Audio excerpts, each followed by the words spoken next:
Hey, Hey, welcome to At Your Best Mastermind.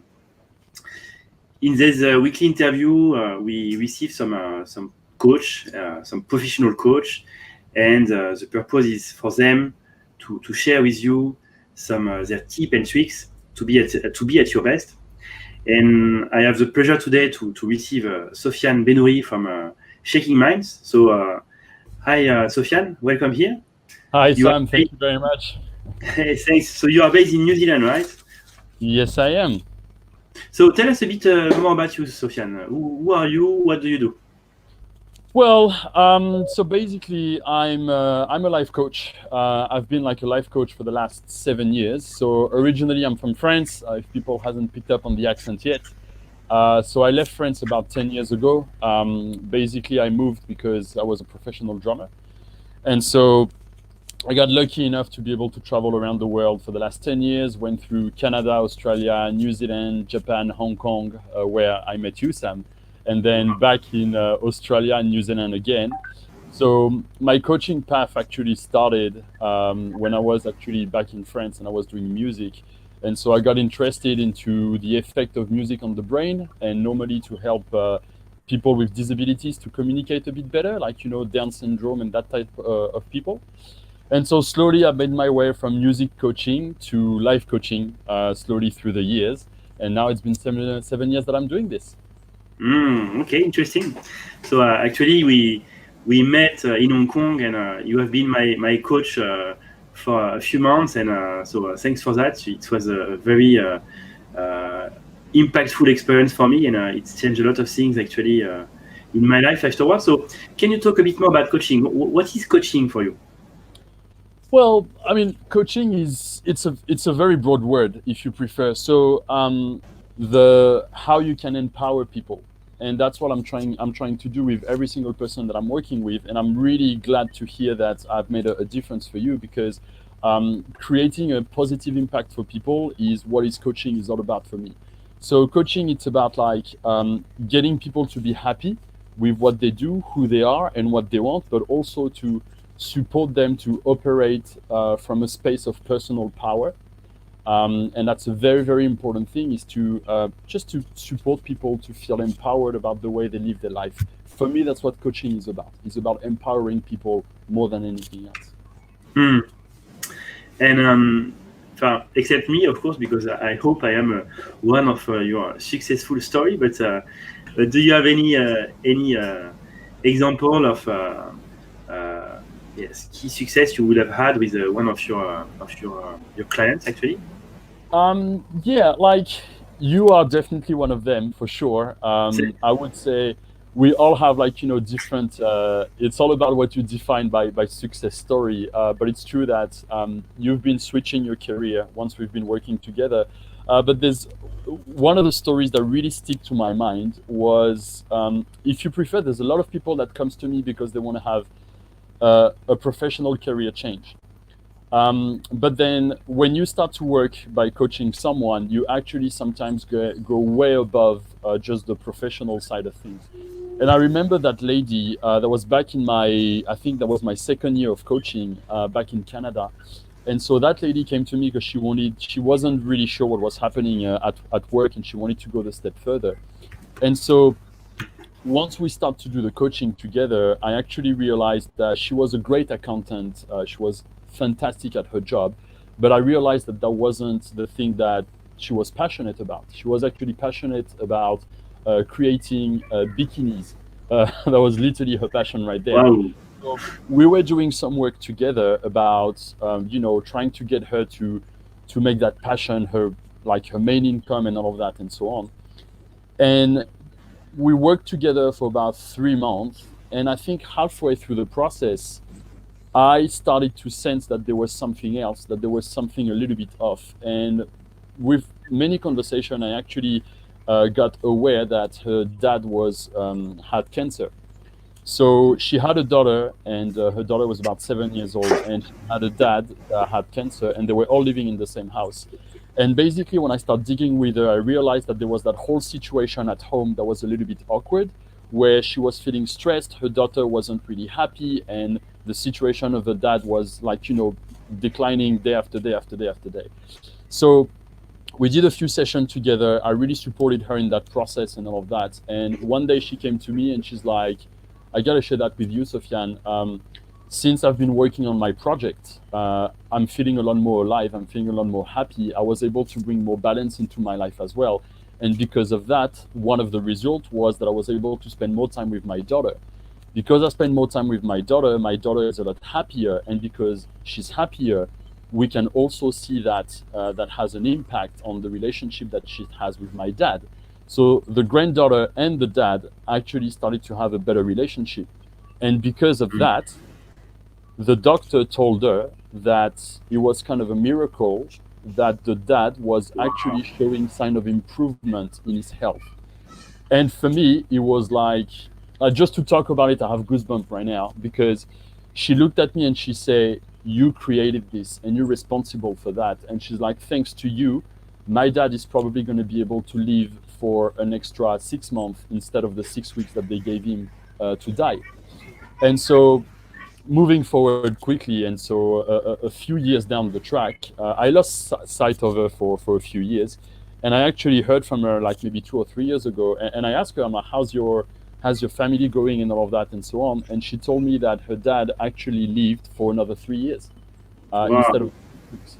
So, and he had like a very happy life. Like everything was perfect and all of that. And in the meantime, she built her bikini line.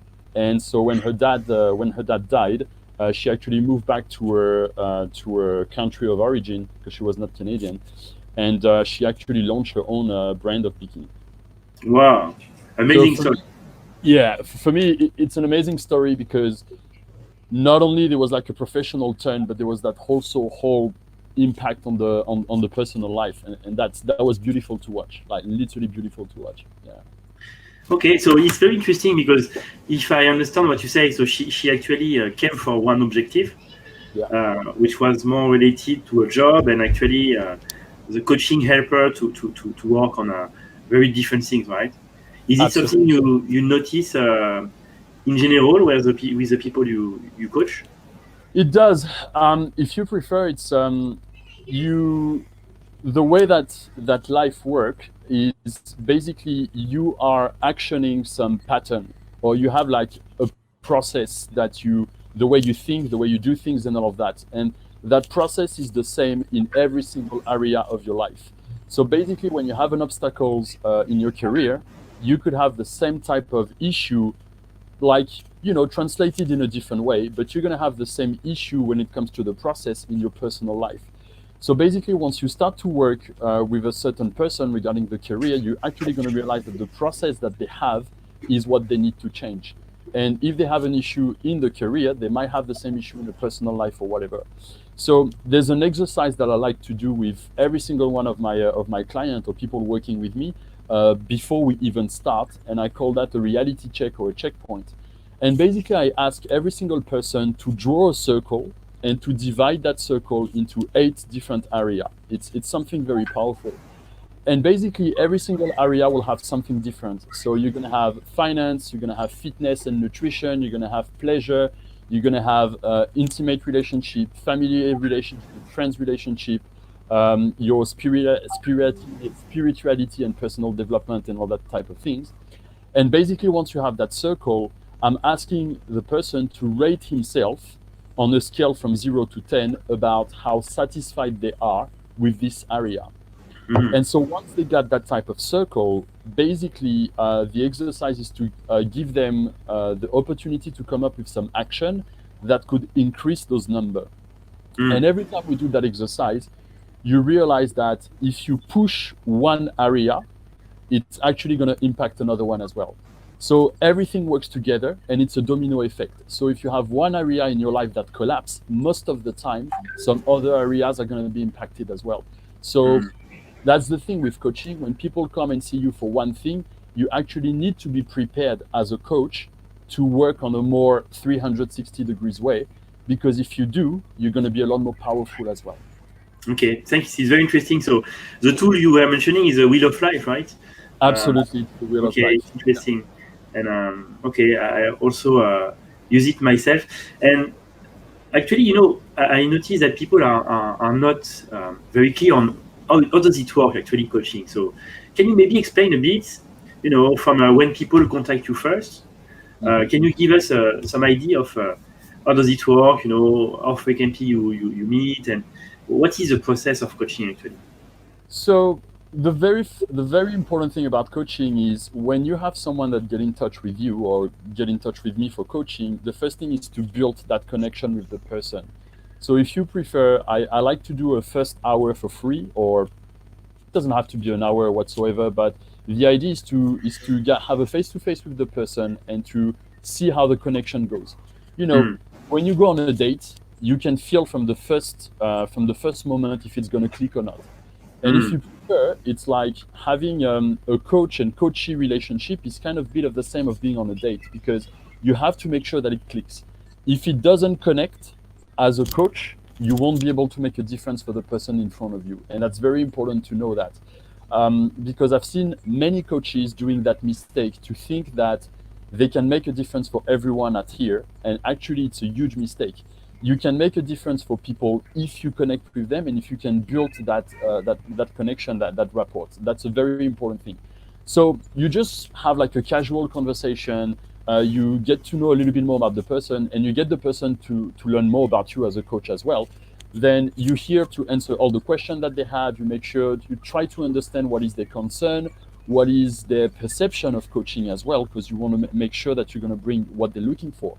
And once you have that whole area clear, you start to set up the rules. And it's a very specific relationship because the coach is the only person most of the time that can call the coachee on his shit. And mm, you probably remember that, Sam, when we worked together, there was that thing in our contract that was saying that I can call you on your shit. And I can sure. literally say to you, I'm here to poke you, I'm here to challenge you, and all of that. And people need to be aware of it. People need to be basically, the first conversation is to prepare psychologically what people are signing up for. So Mm, same as if you take a fitness coach, you're not expecting the fitness coach to feed you with like burgers and stuff and all of that. You expect them to challenge you when you're struggling. Well, this is exactly the same for a life coach. You want them to challenge you and to kick your ass when it needs to be done. So that's why that very first relationship is super important. Once you get that sorted, after that, it's really it's a case by case. Honestly, it's a case by case. So you're gonna, as a coach, you're gonna try to understand what they're coming for, what do they want, and you want to make sure that you're gonna bring the outcome that they're looking at in a certain way. But you need to make them understand as well that you can give all the tools that you want in the world, but at the end of the day, they have to do the work. You cannot do the work for them. You can only show them where's the door, and they have to walk the path. And mm. it would be very foolish for people to expect to have result just by hiring a life coach. They will have result if they do the action that the life coach is giving them. So for me, after that, I'm just a guide, and I'm just giving tools, explaining the benefits of it and all of that. But it's up to the person to take that on or not. So it's a bit like the personal trainer example you were giving before, right? Yeah. Uh, he will give you some guidance, but eventually he won't do the work for you, right? Absolutely. He gives you the exercise, but he's not going to crack the sweat for you. You have to do it. And in general, how long does it last for a coaching relationship when you start it? Well, it's, you can have like very short one, and you can have some longer ones. For me, I think that the longer it is, the less powerful it becomes. Because if you have like a relationship, a coaching relationship for like, 6 months, 1 year, or something like this, then you become more than a coach. You kind of become like a psychologist for the person. And Yeah. a coach, not a psychologist. It's very, very different, and it has to be understand right here. So the coach, if the coach does his job properly, is able to deliver to the person a methodology within a very short amount of time that the person can put in place by himself. My favorite timeline for coaching is 3 months. That's my Okay. favorite timeline, absolutely. So most of the time I don't go over 3 months, and most of the time on the last session, I just remind the person that from now on, they do have the methodology that they need to change every single area that they're struggling with in their life, because I touch on the process more than a specific problem. Okay, very interesting.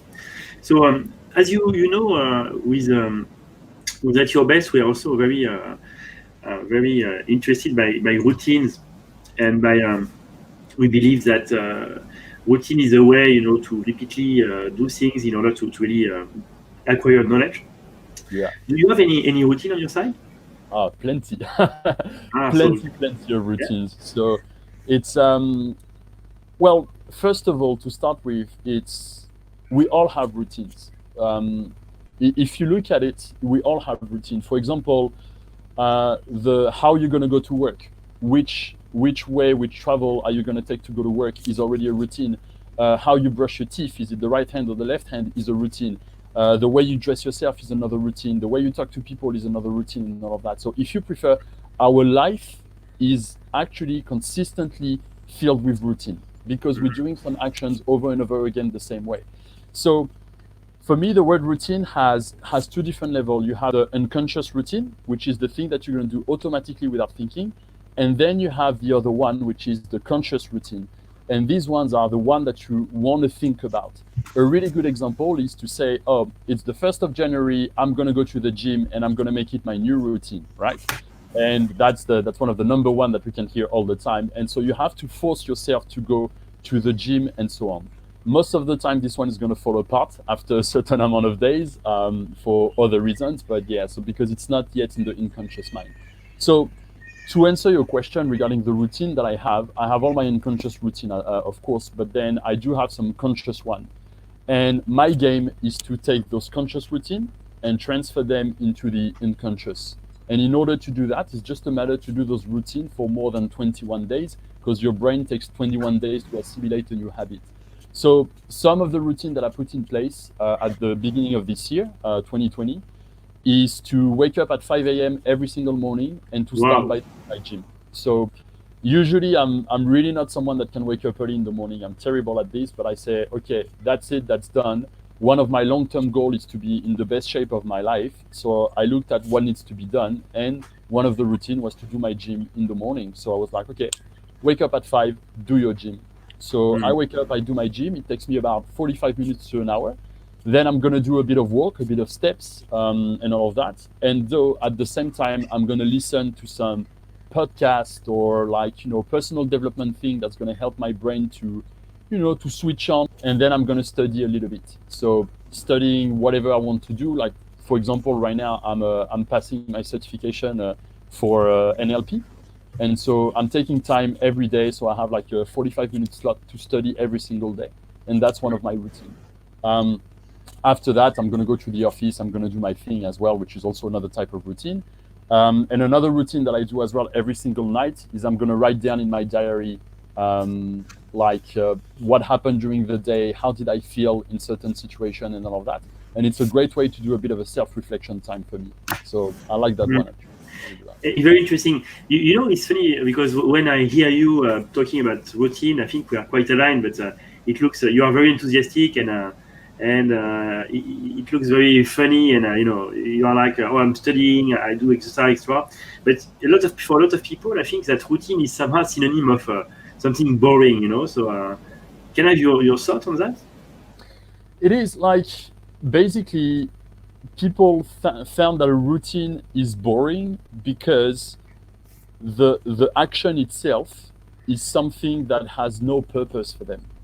You know what I mean? So if for whatever reason tomorrow my wife decides that we go vegetarian, and this is her decision and she imposed that to me, and the routine now is to eat veggies all week long, as much as I respect vegetarian and all of that, for me it's going to be boring because it's not something that gets me passionate. It's not something that is part of my long-term goal. You know what I mean?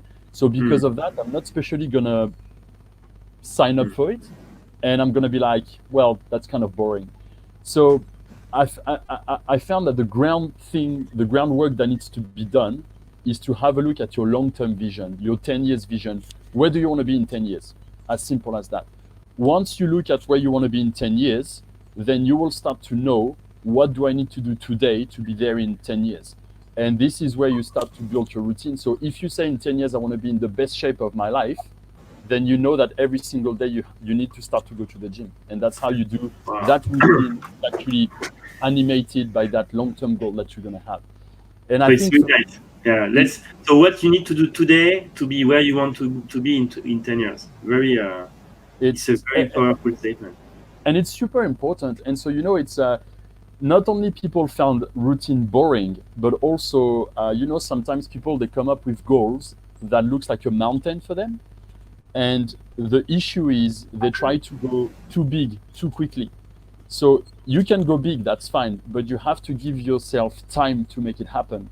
And the time is, if the mountain is up right here, you need to actually to build all the little steps one by one to go up there. And this is where the routine comes into action. The routine is simply to lift the right leg, left leg, right leg, left leg, until you can climb up to the top of the mountain.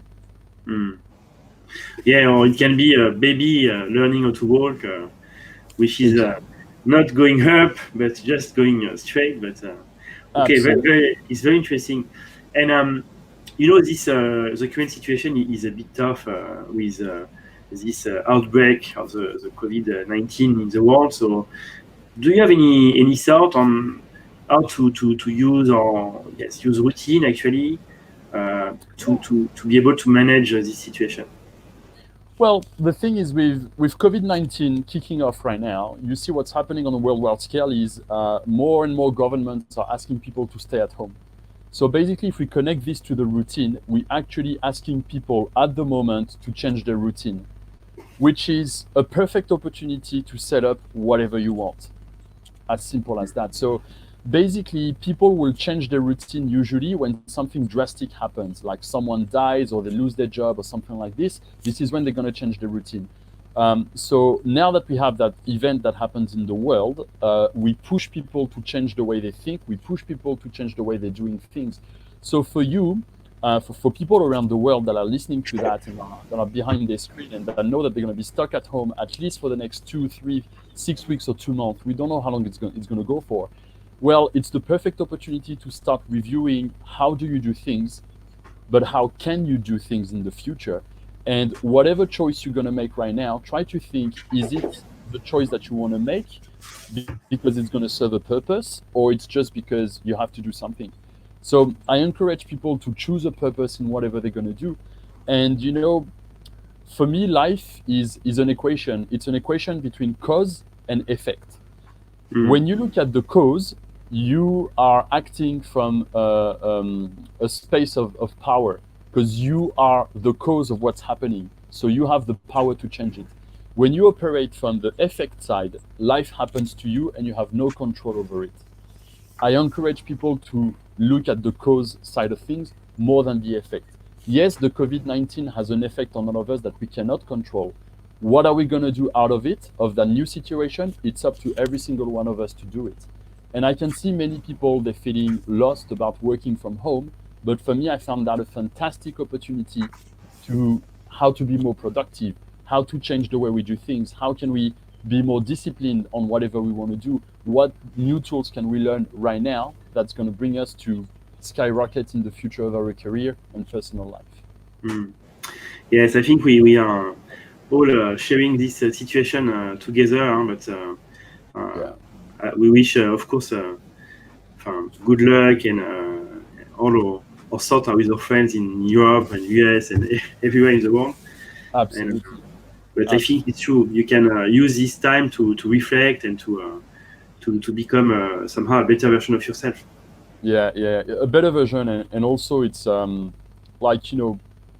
it's in those times that you realize that we can make a difference for people. Whatever we do, we can make a difference. We can see some fabulous and fantastic things all around the world happening, like some fitness coaching.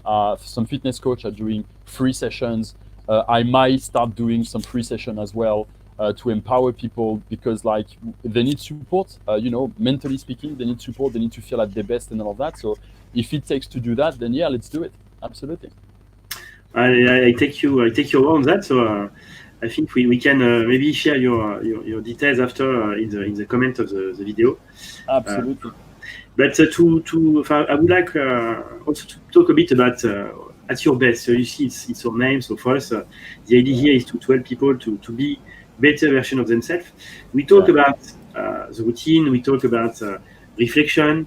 Is there any other specific tip or tricks that you would like to share with us on how people can really be better version of themselves? Well, I think the best one that we can give is to learn how to press pause. So you know how when you watch a video or whatever and you're getting a bit confused about what's happening, and you press pause and you stop everything, and you can look at the picture, you can look at the detail of it and all of that and so on. Well, sometimes that's what you need to do with your life. With your life, you need to press pause and you need to stop whatever is happening, the madness that is happening at the moment, press pause and kind of dissociate yourself from what's happening and start looking at it with different angles. Start to look at what is the situation, what's the color, how is it, and all of that and so on. And once you press pause, you can actually do a self-reflection on yourself and what's happening to your life. And I think, unfortunately, people sometimes forget about it, to press pause. They get carry on in their life with their 9-to-5 job, and then they have to rush home to look after the kids, and then to have to go to the sport because the culture tells them that they have to be in shape, and then this and that and that. There's so many things happening, it's crazy. But if you press pause, and if you start asking yourself, why am I doing this? Then you're going to start to be like, oh, hold on a second. I don't care about this. I don't care about that. So when you press pause, you actually start to have awareness. And awareness is the basic of starting to transform the way you do things and start to be at your best. If you want to be at your best, you need to be aware of where you are right now. And there's many people, you can ask them the question, where are you right now? And most of them won't tell you, I'm at my best, I'm surviving. I'm just tagging along because I don't have the choice. And in fact, you always have the choice. So you need to press pause. You need to bring self-awareness. That's a very important thing. Then the second thing, and that's what I recommend to every single person that works with me, is you need to start to expose yourself to positive vibes. So if you look at the media, if you look at, social media, Facebook and all of that and so on, all these things will generate a feeling inside you. And most of the time, this feeling is going to be negative. So it's your choice to look at this, but it's also your choice to unfollow some people, to hide a few news, and to actually start to put yourself on some podcasts that will have positive vibes and everything and so on. To give you an idea, on average, I consume about 3 hours daily of positive vibe. Wow. It could be quotes, it could be podcasts, it could be videos, it could be reading. To give you an example, right now I'm just reading that book from Deepak Chopra called Quantum Healing, and because for me this is super important, it's part of my personal development. So awareness, positive vibe, and personal development are the best thing you can do to be at your best. There's no one size fits all. You have to find what works for you. Well, it's very interesting. Thanks for that, Sofian. So maybe to finish, I guess so you can offer your service as a coach to people. So if they want to find you, so how to find you? Yeah. So there's the website called www.shakingminds.com. So we take the mind and we shake it. That's what we do. So shakingminds.com, there's a blog. So on the blog, there's lots and lots of articles. There's the Wheel of Life that we talk about. There's productivity. There's lots of different articles right there. So dig into it. Literally, I try to make sure that I post more and more on a regular basis. Then there's also all the coach services available. So there's one-on-one coaching. There's some group coaching session happening as well. And also you can find me, you can find the We Are Shaking Minds page on Facebook. And there is Shaking Minds on Instagram as well. Okay, thanks a lot, Sofian. We will share all these details in the comment of the video. So thanks again for your time today. It was a very interesting discussion. Thank you so much. My pleasure. Yeah, and enjoy the rest of your day in Auckland, and hope to talk to you soon. Thank you so much, Sam. Take care. Cheers, everyone. Bye-bye. Bye.